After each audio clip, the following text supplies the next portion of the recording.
This week I learned that most of the authors that I read, in real life they kind of look like dorks. I guess it takes one to know one, right?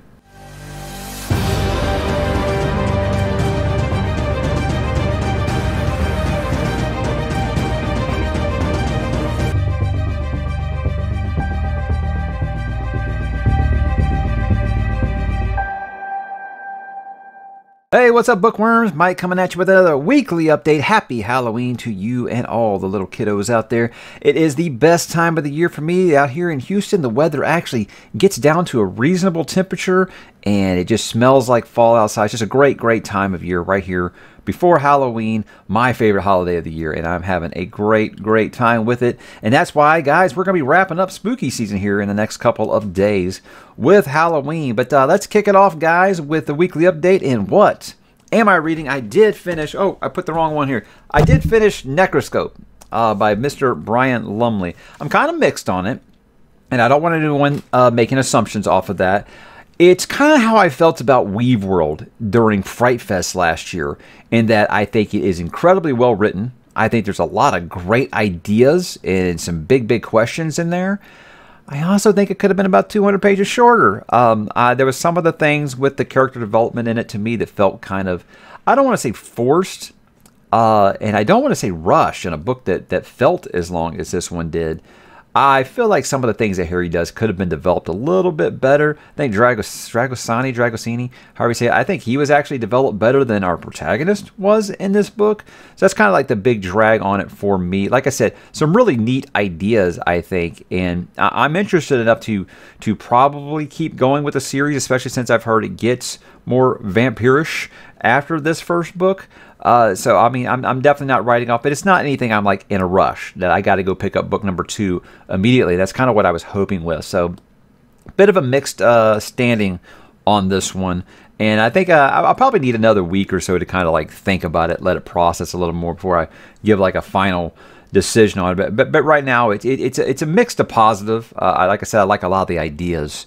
I feel like maybe it could have been done differently. That's just me, a guy who can't write a story to save his life, criticizing an author. I'm definitely not criticizing the author. I think he's an incredible writer, very much like Clive Barker was an incredible author with Weave World. It's just some things with the character development didn't quite work with me. And when you're a character first guy, that's kind of something that I'm going to rail against. But again, the world and the writing style, terrific. I love the ideas presented in it, and I like that it's a very different form of vampire than I am used to. So I definitely appreciate the recommendation that I got from so many after my Anne Rice videos about how there aren't scary vampires anymore. So I appreciate that. So after that, guys, I was done with all of my spooky season reads. So I was like, am I going to go ahead and pick up another scary book? I'm going to go ahead and move on to my November. So I decided to go ahead and move on to my November stuff, and that started with The Wayward Pines by Blake Crouch. And guys, I read this book in 3 sittings. It's Pines, book number 1 of the Wayward Pines trilogy. Again, 3 for 3 for me now is Mr. Blake Crouch. There's something about his writing style that his books absolutely never drag at all. So it is hard to stop reading them. This is the 3rd book in a row I've read in just a few sittings, a couple of days, because it just is so riveting. It keeps you locked in with its characters. It keeps you inside the character's head. It doesn't give away too much, but gives you enough to keep you interested enough to keep going to read the next chapter, because you got to know what happens next, and that is no different with this one. I think it was sold to me as if Stephen King was writing Twin Peaks. I would say more it's like if Twin Peaks was a Twilight Zone episode. And here's the thing about it is, by the time you get to the end of this book, it does like a subgenre switch that I was not expecting at all. So he completely fooled me with that one, because I was like, oh, I was surprised Crouch isn't putting his usual amounts. And reading it backwards like this, I knew this was going to happen, but I was like, he's not putting his usual amounts of science in this book. And then he's like, ha, I got you, bitch, because it does happen, and it happens in a very unexpected way. So I think you guys would enjoy it. I have a great time with it.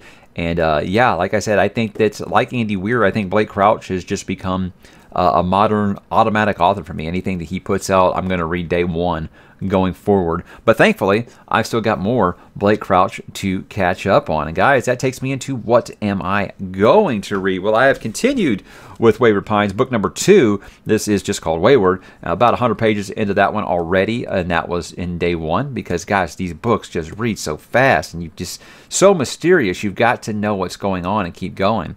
Now, some of the big reveals obviously happened in book number 1, and this one's dealing with the fallout from that, but there's still a lot of unanswered questions, and now we're getting introduced to some new characters who know some new things. So again, I think he's creating an interesting little community here, and I can't say more without spoiling what happens in that first book, but I think you guys will really, really dig what you find in this series. So even if you haven't read Blake Crouch before, I think it's a great place probably to start. You don't have to be bound to any type of genre to like it. I think no matter what you're into, you'll probably dig it. And after that, I'll be digging into the last one. This is Last Town by Blake Crouch. I'll be finishing up Wayward Pines probably this week, because like I said, these read so damn quick, and you've just got to know what is happening. After that, like, I'll be so ahead of my schedule. All I had for November was those 3, Life of Pi, and Dolores Claiborne, which is one of the shorter Stephen King books. So I'm going to have some extra time over Thanksgiving. But, there is a holiday this month in the States, so I never wanted to say, oh, I'm going to have so much extra time. But if I do have extra time, instead of moving on to my stuff in December, I'm going to go ahead and read the Dave Grohl autobiography. Viewer sent this to me, Cyril. Thank you so much. Really, really wanted to read this. A lot of people ask me all the time, do you read nonfiction? And I say not particularly, unless it's like just rock artist autobiographies. I think that they're so interesting. I haven't started this yet. I read an excerpt from it when Dave Grohl was first talking about it. If you guys don't know, Dave Grohl is the singer of Foo Fighters, singer-songwriter, used to be the drummer for Nirvana, very talented musician, and I think he has a very interesting story, because he seems different from every other rock star, and that he doesn't live that crazy, wrecking the hotel room, sex, drugs, rock and roll lifestyle. So, I mean, I'm sure there's some of that in there. But, I mean, like, when I read the Dave Mustaine book, it was very, very different than I think I'm going to read while reading this. But I love the story of, just a rock star's life. It's always very interesting to me, and his seems like it's going to be a very interesting story. And going back to that time in the 90s, when we had our first, as my teenage years, my first real musical revolution with the grunge era, seeing it from his point of view, I think it's going to be a lot of fun. So thank you so much, Cyril, for sending that to me, my friend. That's a very great gift. That's something I'm very, very excited to read. And for you audiobook fans, if you are interested in this, Dave Grohl does read the audiobook. So there's that if you are looking to get into it. So that's really all I got planned, guys. Let's go ahead and talk about this week on the channel. Did do some Dune stuff. Obviously, the Dune movie did come out. Last week I recorded my weekly update like an hour before we were going. So instead of just talking about a weekly update, I wanted to get all of us. I mean, this is Dune, guys. I mean, you know me. I'm going to talk about Dune. Well, me and Christopher Rocchio, that's the author of Sun Eater. He's been on this channel several times. I've talked about his Sun Eater books. Are great. Buy them. And he is a big Dune fan as well. That's actually kind of how we got introduced to each other and emailed back and forth about Dune. So we've had this plan for a while now after this movie came out that we would get together and talk about it. But we decided to do a spoiler-free thoughts video first. That one was 40 minutes long. And then we talked for an hour about spoilers. So both of those videos are on the channel. We could have probably talked more, guys. We both kind of had some prior commitments. And I mean, now that the movie has been renewed, or not renewed, it's not a TV show, but has been greenlit for a sequel, which I'll talk about in the TV and movie talk. I think we could probably talk more in depth about this. And the thing was, guys, it's like a lot of that is knee-jerk reaction. It's instant reaction, because I think we recorded that, both of us, like 12 hours after seeing it, so it was still really sinking in. So there are some things that we had some unpopular opinions on, I think, like mostly Hans Zimmer's score seems to be one that we got a lot of pushback on. And both of us, upon our second viewings at home, have both said that the score has actually grown on us. So a lot of the things in that isn't final. It's a instant reaction kind of thing. So our opinions probably will change from there. So I could see us doing a like a redux, I guess, or a director's cut, since we've been begging for a director's cut of this movie. But there's going to be plenty of Dune talk still to come on the channel. I still haven't done a book review proper of Dune. I just did that why you should read. I know a lot of people want me to talk about the sequels and stuff like that.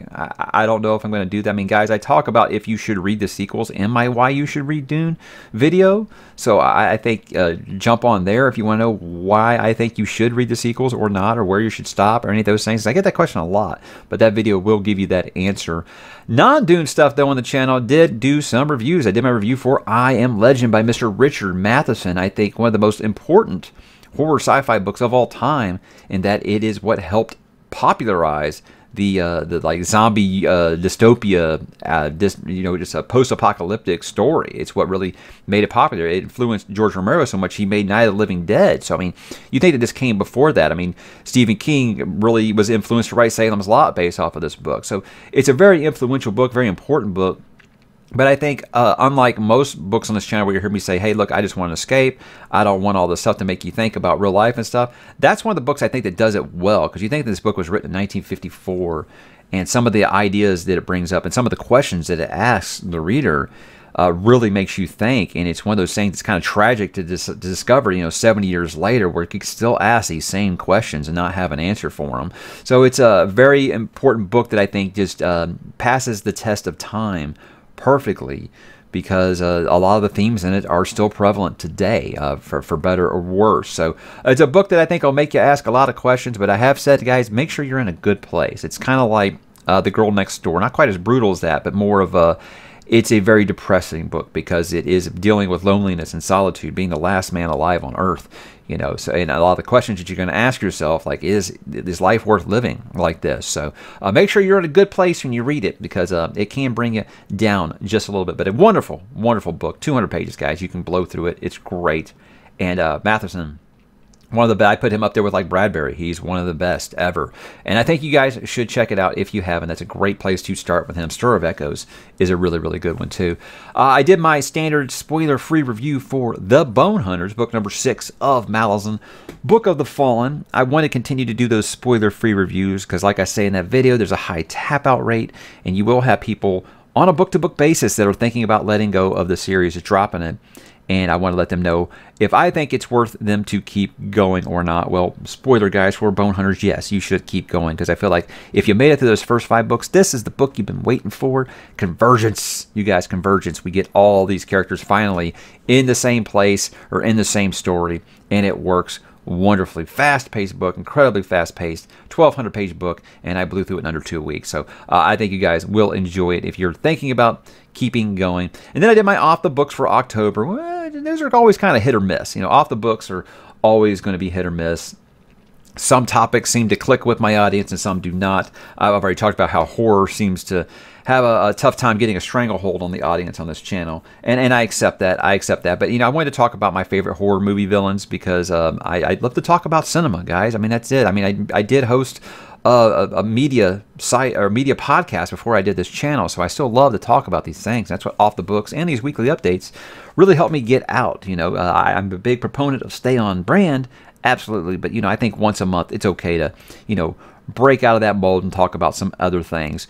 But talking about my favorite horror movie villains is just a great time, because I think that even when you talk about books, I think your story is only as good as your villain, right, or your antagonist. So it's something that I had a great time talking about. And the few that have watched it, we've got some pretty good discussion. Seems like most people are pretty happy with the 20 villains that I picked. Not a lot of I can't believe you left off this one like usual. But I think since I stopped ranking them, I think that's helped a lot with that, and it's just generated discussion, which is what I love to do, is just generate discussion on these things. But yeah, if you love horror movies at all, I hope you'll check that video out and let me know what your favorite horror movie villains are. Guys, let's move on to some plans I got for next week. You do know that there was a new Wheel of Time trailer released, and it was what I had hoped for, a story trailer, because that first trailer that came out almost felt like it was a trailer for book fans, because the people who had not read that had no idea what they were watching.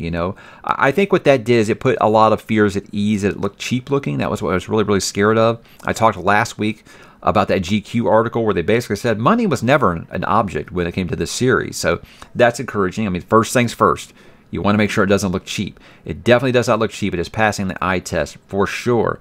But with this trailer, Madison and I are going to be doing another episode of As the Wheel Turns. It's going to be episode number 3, which is planned to just be an after show. But we just decided anything that has to do with this show, we're going to talk about on As the Wheel Turns. And we're very excited to do that. We wanted to let a couple days go by, let things kind of sink in, you know, because you can fall into that trap of when you first see something, you're either absolutely blown away or you're disappointed. So I'd like to let some things settle in first.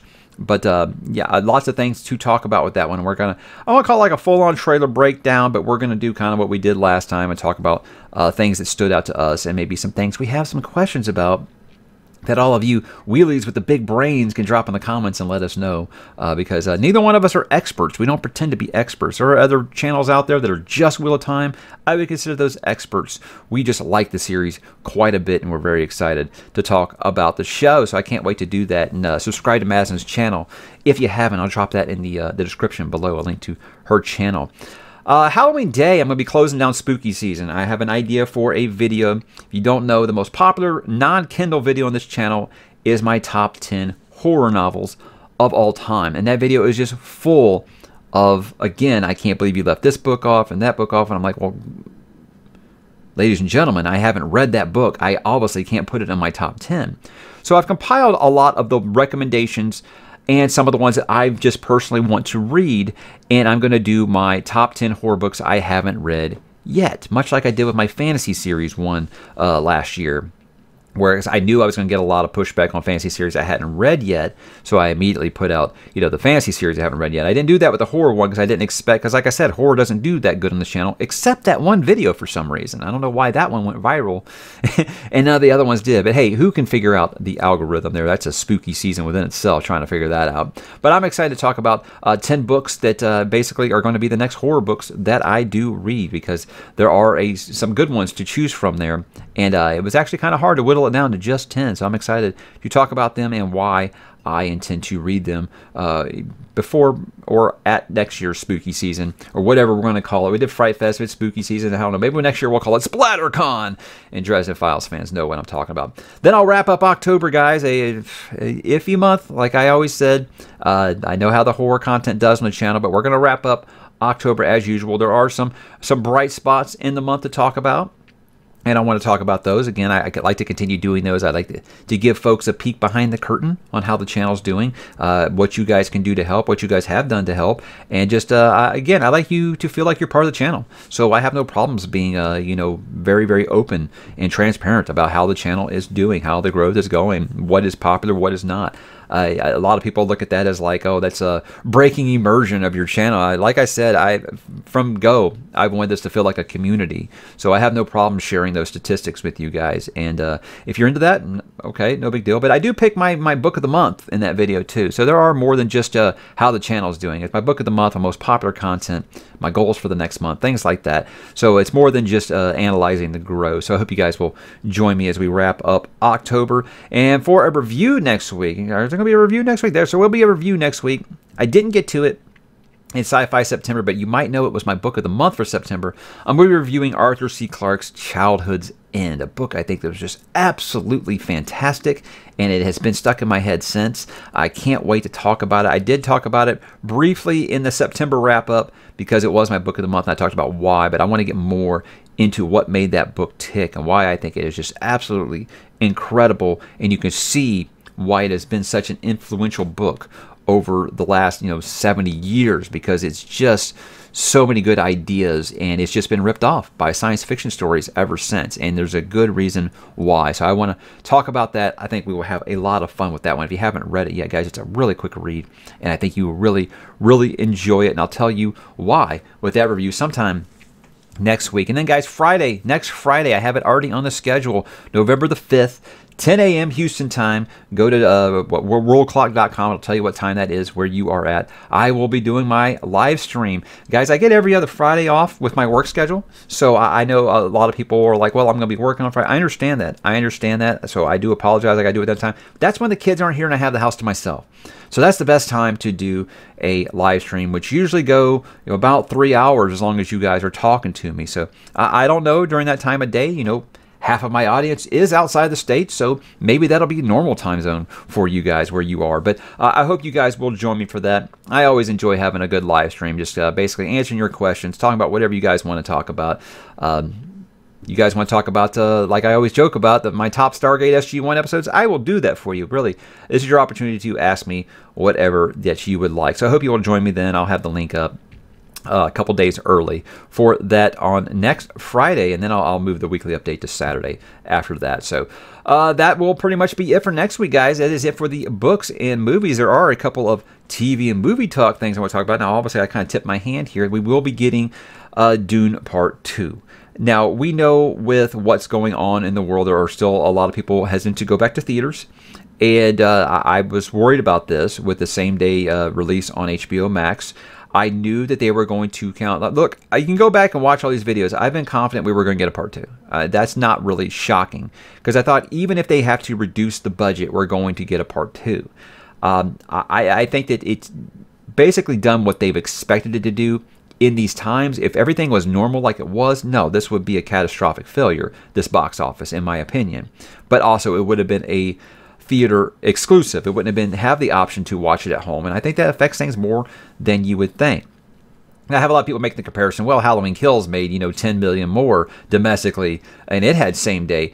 Yeah, it did. I think, obviously, HBO Max has a bigger audience than Peacock does right now. I don't know. I don't know for sure.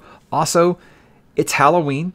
It's Halloween season. It made a lot more sense, horror movies. And look, guys, younger audiences are pushing the box office right now. They're the ones that are still feeling safe to go to the box office. Not making excuses here at all. This is not a film for everyone. Like I've always said, Dune is not a story for everyone. Yeah, people my age and older, they're the ones who went and saw this, But I do feel like the HBO Max numbers have probably been pretty good. I think they said it beat the Snyder Cut of Justice League, which had a huge audience, so I don't want anybody scoffing at that. I like the Snyder Cut. I don't have any regrets to say that. But anyway, as far as Dune getting a second half, it's great. They got a target of October 2023. I would be shocked if they actually hit that, because not only is this a tough movie to make, getting that cast back together all at the same time, I don't think it's going to be easy. So we will see what happens. My wet dream is that they are so confident Denis does want to make Dune Messiah as well. He wants to make this as a trilogy, is they let him film it back to back. That would be I guess my movie wet dream right now. I mean, I've already got Lord of the Rings, so Dune getting made by a director who respected the source material and a studio that put the money behind it has already happened and is going to be concluded now. So I don't have another one of these. After that, it starts being like, okay, I'd love to see First Law adapted and stuff like that. But yeah, I'm obviously excited, guys. We're getting Dune Part 2. I'm very, very excited about it. And I can't wait to see what they do, because I like Part 1 quite a bit. I think that the only criticism I have is it could have been longer. Could have developed some of the characters longer, obviously. But knowing what I know from the books, obviously, you're going to have lots of nitpicks like that. But yeah, it's leaps and bounds the best adaptation of Dune. And I don't think it could probably be done better unless it was done with the same budget, long format on television. I think that's about the only way it could be better than what we got.